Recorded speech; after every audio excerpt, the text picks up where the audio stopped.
બહાર છે એટલે એ ઓલરેડી નીચે ક્રિકેટ રમી રહ્યો છે અને નિકુંજ આવી ગયો છે એને સરપ્રાઈઝ આપવા માટે કારણ કે તમને બધાને ખબર છે કે હું ને નિકુંજ નહોતું ત્યારે અમે એને સ્પેશિયલ ગિફ્ટ આપવાના છે તો બસ હવે પ્રિયાંશ આવી ગયો છે ઓલરેડી નીચે એના ફ્રેન્ડ જોડે ક્રિકેટ રમે છે અને નિકુંજ અમને રસ્તામાંથી પિકઅપ કરી લેશે તો હું અને પ્રિયાંશ જઈએ છીએ ફટાફટ નિકુંજને મળવા માટે મારો પીવડો આવી ગયો છે એટલે મારી સ્માઇલ પરથી તમને ખબર પડતી હશે જે 32 સ્માઇલ દેખાય છે એટલે આના વગર તો ઘર સુનું લાગતું છે બાપા આવી ગયો એટલે મજા આવી જીવને ચાદર કરી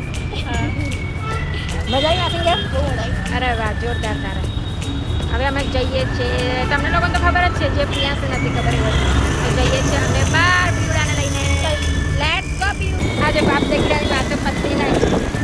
ક્યાં કર્યું છે પપ્પા મળ્યા નથી કે પ્રિયાંશની વાતો ચાલુ થઈ ગઈ પપ્પા જોડે